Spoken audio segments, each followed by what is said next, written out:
Well, welcome back, ladies and gentlemen. Reducing noise, reducing emissions, and overall reducing the environmental challenges is one of the biggest barriers to the successful introduction of urban air mobility. Faradair launched in November 2014 with a vision for a new class of hybrid, eco-friendly aircraft that can offer owners and operators an economically viable alternative to intercity road and rail transport. Neil Cloughley is a passionate and experienced aviation and IT entrepreneur, utilising his market knowledge within the aerospace sector to create a team and company that's able to deliver an exciting new aircraft. He's got first-hand experience working with high-profile aviation startups, including Virgin Galactic and Virgin America, providing him with valuable insight to the many pitfalls such businesses can encounter. To tell us how he's going to avoid those pitfalls and get it to market, ladies and gentlemen, please welcome Neil Cloughley. Good afternoon, ladies and gentlemen. My name is Neil Cloughley. This is Faradair. As you said, we've been founded since 2014. In 2014, in the world of urban air mobility, nobody was really listening.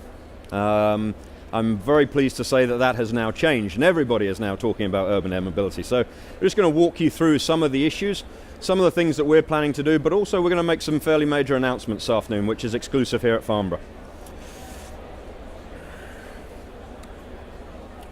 So when we talk about mobility, what exactly are we talking about? At the moment, we're in the age of 2018. We started flying in the early 1900s, yet if you see the statistics, there's still a huge amount of reliance on road and rail. How have we allowed this to take place? If you look in the UK, for example, and a lot of the statistics here are UK loaded, we're basically doing about 4.5 million trips a day on rail. That generates about £9 billion a year in income. In comparison, we have 56,000 air passengers in domestic flights on the same day. So that gives you an idea of the disparity at the moment between land and rail. If anybody goes into London on the train, you'll know that it's often quite stuffy and standing, but I can tell you now, it's obviously nothing like the people there in India are having to face to get on a train to go where they need to go. But we believe we can do better. If we are on average 72 minutes commute time into London now, there must be a better way of doing things. But let's check the realities. You're hearing a lot of hype right now. You're hearing a lot of passion about VTOLs and all this good stuff. The key thing are the following problems. The environment. If VTOL was the holy grail, we'd have 5,000 Robinson R-44 helicopter flights into London every day. We don't. And there's one reason for that, and one reason alone, because it's not cost of operation, because they're fairly economic. It's noise. So the environment, the footprint, how does this impact the local environment? The air traffic network, again, the idea of putting 10,000 air taxis into the network right now that's already struggling is something that needs to be digitized, modernized, brought into a new age. So this is something that's got to be affected. Command and control. If you have autonomous flight, what is going to happen when that vehicle steps outside the bubble? That isn't a point where you have a debate. That isn't a point where you think about what might happen. There has to be a pre-agreed action at that moment that the asset is now no longer where it should be, because we cannot afford for an asset to go flying into the oncoming path of a 747 on final into Heathrow over a major city. So these types of things have all got to be thought about. Battery technology is obviously improving. We're seeing lots of advancements in that. But regulation. Regulation is still the thing that has yet to be agreed in terms of this sector and how we move forward. But the sector's interesting right now. In 2014, when we started, it was worth about 30 billion. Last year, it's dropped by 10 billion. Okay, the numbers for GA aircraft especially are going down. That's a problem, and that gives you an insight into the industry. One of the major regions for that is certification. Okay, all the bureaucracy and the regulation. If you've ever decided to go and sit with a regulator and say, we want to build a brand new airplane, here's the list of all the costs of things that you're going to have to spend and pay for before you've even started selling the aircraft. However, hybrid electric does offer some really, really interesting opportunities. But the numbers there are 2014, the smaller numbers are 2017. So I just thought I'd give you that as a comparison to give you an idea of where the market sits right now. So how did we think about this? Well, I've been involved in selling commercial jets and regional jets for many, many years. The regional market at the moment needs to adapt, and that is slot value is becoming very, very valuable in certain key airports. So why can't we use local airports more effectively? But let's create something that actually deals with the problem as to why you guys didn't fly in here today, which is noise, emissions, cost of operations. If you mention that you're going to fly anything near anybody's backyard, you'll have a protest within 6 hours, you'll have an action group within 12 hours, and you'll have letters to the MP within a week. Aviation is bad to the masses, it's noisy, it's horrible. But if you can defeat that, then you might have an opportunity. And that's what we've done with the Bihar. I'll talk more about her in a minute. So if you look at air mobility analysis, we've obviously had traditional things like Cessna Caravans, Lycoming 6-cylinder engines, turboprops, helicopters, and yet we're still not commuting from city to city over an hour. We've got some new ideas. There are some new concepts, new thoughts as what's going to be possible, some of which do not deal with the core problem, noise. If anybody thinks that 36 micro-ducted fans trying to lift vertically is going to be quiet, then show me the video that demonstrates it. At the moment it doesn't exist because there's lots of fancy music over the background of all these things. Noise is the key aspect that has to be addressed. But we've been doing this for a long time. Is there anybody in the room who knows what that aircraft is at the bottom? No? That picture is 1955. That's the Omni Vanguard. We've been playing with VTOL and vehicles like this for a long, long time. Okay? The same core problems still exist. So what is it? You hear people talking about it, but nobody's actually telling you, what is this noise level? What are we talking about? Well, I'll give you some examples. A pneumatic drill, if you ever walk past one of those 7 meters away, 95 decibels. Robinson R-22 helicopter flying over your head, 80 decibels. 737 MAX at takeoff now, 73 decibels, actually very good, very quiet, quieter than a Cirrus SR-22. Busy general office at 60 decibels. That's our target. If we provide an aircraft that is less noise than 60 decibels, we will have an aircraft that can fly 24/7. That is what we're going to deliver. So how do we do that? We have a very short takeoff and landing capable airplane. It's got a triple box wing. When we first started, everybody went, 3 wings, we had that 100 years ago, we're not doing it again.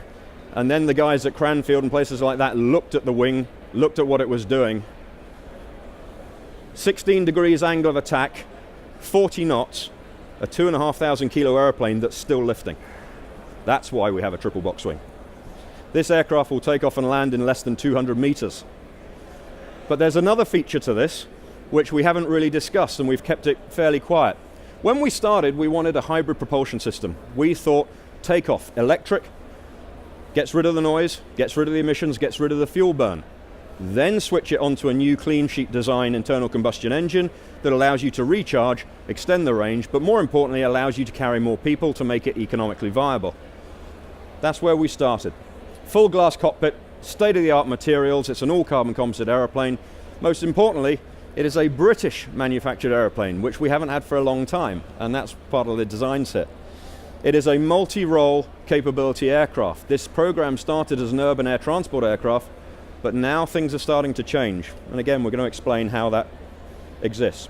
But the key thing here is this aircraft will be capable of going up to about 200 knots. For that reason, we have a shrouded prop, a duct, that is giving us the noise cancelling properties. It's also giving us the greatest efficiency up to 200 knots. You go beyond 200 knots, you want to go open prop architecture. But that's why we have the design we have. Pusher, quiet, economic. Part of that was the Hybrera hybrid engine. So we're basically working with ProDrive. It's a joint venture. It involves a brand new clean sheet design internal combustion engine. That equates to 300 horsepower, Jet A or avgas fuel for less than 100 kilos in weight. If you take the footprint of a Lycoming 6-cylinder engine, we will have our internal combustion engine, our electric motors, our generator, and our battery pack in the same footprint. We'll have that engine hopefully running next year. It's kind of exciting. 150 kilowatt motors times 2. So that's what we've been building and working on. It has been done. There's an automotive version that's already been built. We had 550 horsepower in a total weight of 88 kilos. So it can be done. So here's our first announcement. We've been running to date under the Bihar 6, 8 and X titling. This is now the Bihar H1. So the Bihar H1 is the hybrid variant, but I'm also pleased to announce that instead of it being just 8, we are going to be able to go up to 10 passengers in the hybrid variant. So it's a 6 to 10 seater. 6-seat VIP configuration all the way up to commuter shuttle configuration. It's eSTOL capable. That means we're utilizing the electric for the takeoff as much as coming in a very short space for the landing with the wing configuration. Most importantly is the next bit. We looked at this for a long time, and the load carrying capability of the aircraft is enormous. We'd figured that would be the case, but this is the next announcement. We're launching the E1. This is going to be a fully electric version of the Bihar. It is going to basically be capable of carrying up to 10 packs, but more importantly, we're going to have a range of in excess of 2 hours. There are many designs out there right now that all look very pretty with lots of lovely skinny wings and everything. They won't come anywhere close to carrying the payload capability that this thing does.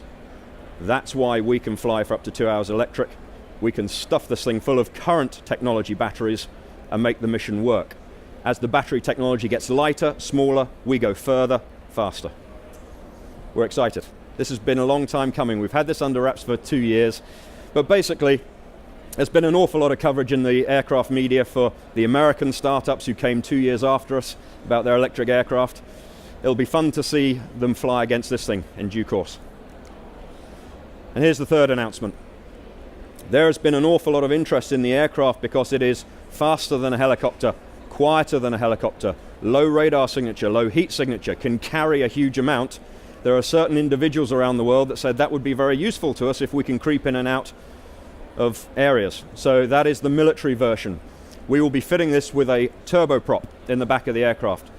To give you an idea, 10 tons of payload with a 2,000 horsepower turboprop. That is what we can lift. Those numbers are proven. They were done down at Swansea University, and we're absolutely delighted. This is opening up some really interesting mission capabilities. Special Forces, Patrol, ISTAR, AEW, there's a whole range of applications, and we're already in talks with several groups about that. So if you can imagine, we have these 2 shiny new aircraft carriers for the GB. It's 280 meter long deck. No cats and traps. This aircraft takes off and lands in less than 200 meters. So now you can look at the applications potential for even our own Navy, but also a whole range of other opportunities. The aircraft's attracting a lot of attention right now. Think of a flying supply logistics truck on wings in and out of an area. So where are we at the moment? Basically, we're up to scale model testing. We're looking at UAV variants. There's a couple of applications right now that we're currently looking at. We've found some interesting data already over the scale models we've flown. And this work is being done now at Swansea University. And we're looking at the design optimization of the aircraft to see what we can tweak. Where's our background come from? We have family background in the UAV business, so we were flying UAVs and drones and unmanned guys mid-80s, early 90s. We had the world's first combat drone here in the UK 4 years before Predator, but unfortunately the British government was messing around with a stupid thing called the GEC Phoenix. Complete waste of time. We've now taken some of this advance and we're now putting it into deployment in this particular aircraft. I'm very, very pleased to announce, because of our new merging and vision into the military market, that one of our new additions to the advisory board is Rick Cunliffe. Rick is here today. Rick has got a huge amount of experience in the military sector, former senior executive at Kinetic, and we are delighted that he is joining our ranks, and you're going to see some more announcements joining the team fairly soon as well. These are some of our partners, as you've seen, ProDrive on the hybrid engine, Avidyne will be doing the avionics on the aircraft, and of course a lot of our design and optimization work is currently being done at Swansea University. So we started in 2014. We've done it the hard way. We've gone angel investment route. We've tried to pull everything we can with as much resource we've had available. It's been difficult. But we've won awards, we've got trademarks patent, we're now working on the hybrid engine, we're working on scale models. So basically by next year we hope to have the hybrid engine running, hopefully a flying test bed as well for what we're proposing. And then we're looking to move into new facilities around the end of 2018, 2019. We're currently in discussions around the UK for where that site might be, or possibly even overseas. We've had a couple of offers already. But we were started as a British company. We would love to remain a British company. Here's a quick 1-minute video, just to give you a quick background.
We've spent 4 years working on this little aeroplane. We've got an awful lot of experience behind the program. We're very, very excited about the opportunity because we've structured the program and the aircraft from the point of view of working around existing infrastructure and regulations. So let's create an aircraft that can get in and out of our existing infrastructure and work with it. When we started, obviously not many people were listening, including the Aerospace Technology Institute in 2015. They had no interest in backing anything hybrid electric. That's changed. Rolls-Royce last year in front of the government in the DFT. No plans for hybrid electric for the next 10 years. That's changed. I'm delighted that both of them are now catching up and that Rolls-Royce has been given 58 million taxpayer pounds to help them catch up to us. And we'll see them out on the airfield some point fairly soon. But we love this project, and if you've got any questions at all, we'd be delighted to take them. Thank you for your time. Appreciate it.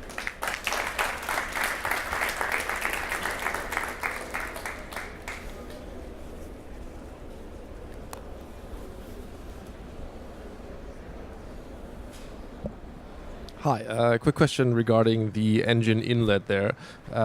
You are obviously ingesting the body's boundary layer. In the first tests you've done, what has happened at high angles of attack, for instance? Basically, what you're seeing at the moment is the design that we did after our first concept design. So the stuff that's going on at Swansea at the moment is making some changes. So what you see there might be changing slightly and will be announced in the very near future.